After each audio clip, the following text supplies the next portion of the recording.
Hello, Outlier. I'm so excited to be with you to talk about stakeholder whispering. What's that about? Among other things, it's about the idea that just because there's a very normal way of doing things, like facing the camera when presenting for a video or facing an audience when presenting, that doesn't mean it's necessarily the right way of doing it or the only way of doing it. Of course, it's also not necessarily the wrong way to do it. So I'm going to turn around now and do things in the more normal way.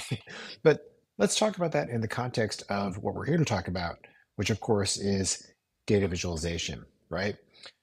When you're stakeholder whispering in our world of data visualization, what it's about is acknowledging that our goal is to provide meaning and relevance to our stakeholders, meaning and relevance for their stakeholders, right? We're creating some sort of data experience. There better be meaning in that data and it better be relevant to the needs at hand. That sounds like a great idea. But meaning and relevance can be hard to come by because our stakeholders often don't know what they actually need from us. Why? There's a whole host of reasons, but one of them, kind of the biggest one, is that their brains don't work so well. And really, neither does yours. All human brains have all kinds of interesting flaws and problems. And one of them is what Daniel Gilbert referred to as nexting in his book, Stumbling on Happiness. The basic idea is that humans are constantly predicting the future in little itty bitty ways. And we do this all the time, for example, when we're reading. We don't really read individual words. What we do is we're predicting the next word constantly.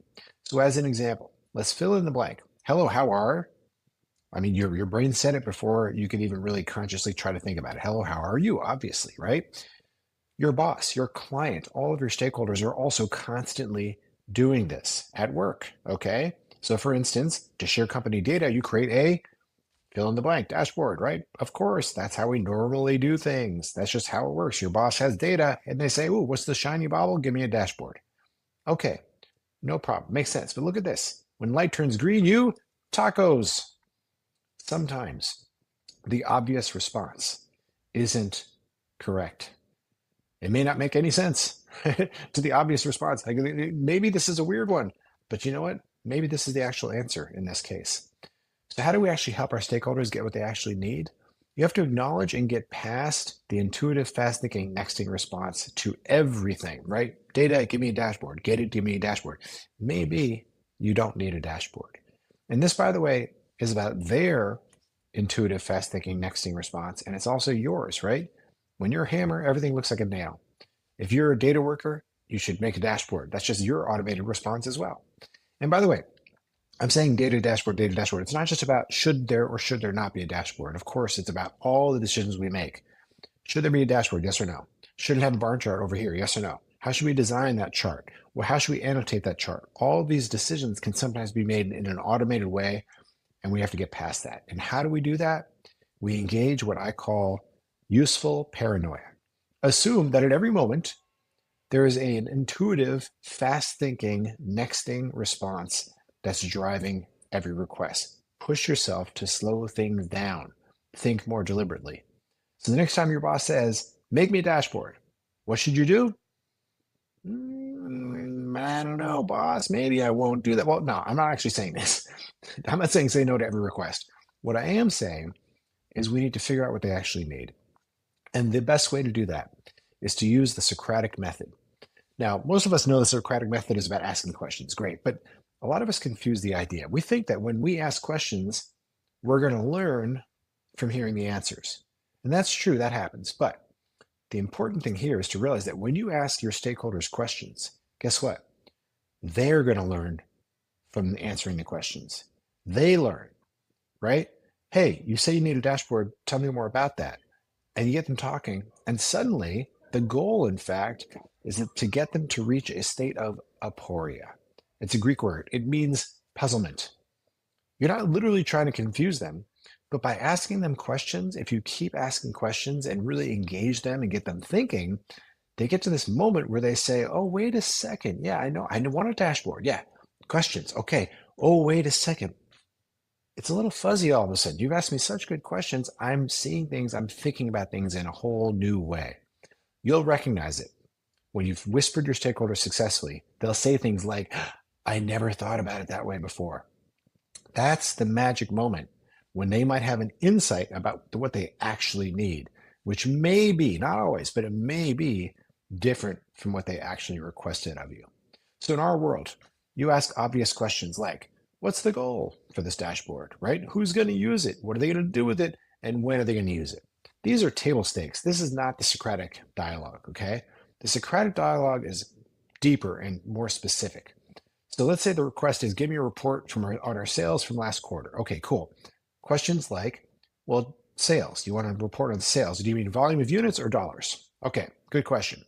Do we need to compare to another time period? I know you said last quarter, but sometimes you want to compare things to other times. You tell me, right? You might ask, okay, you said a report, but maybe a dashboard is a good idea. Who's going to look at this data? What are they going to do with this data? Is there anything they might find confusing or concerning? If so, why would they be concerned and at what threshold? Maybe it went up by a certain dollar value or went down, or maybe it's a percentage change that's the shocker.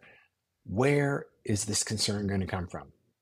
How are you going to address that concern? Who's going to address it? Et cetera, et cetera, et cetera, et cetera, et cetera. There are 1,000,001 questions, and I can't give them all to you. But the key thing here is that some of these questions are more likely to push someone to think in a different way, to get them to that state of aporia. Why would they be concerned and at what threshold?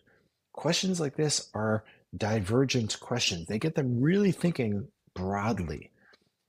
In the end, what it's really all about, this entire conversation, it's an endless, infinite why. You said you need a dashboard. Why? That's what you're trying to say, right?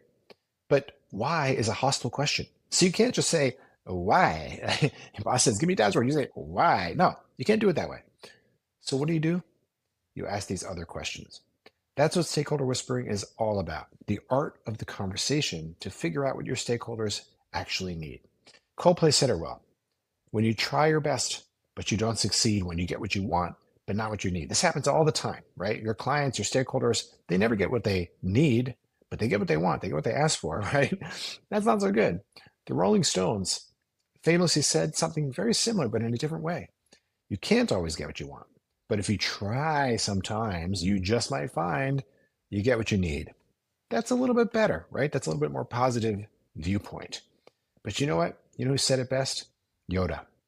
Do or do not. There is no try. So maybe instead of trying so hard, we can just learn to whisper our stakeholders. Thank you very much. I had a lot of fun putting this short presentation together. I'm Bill Shander, and I look forward to your questions.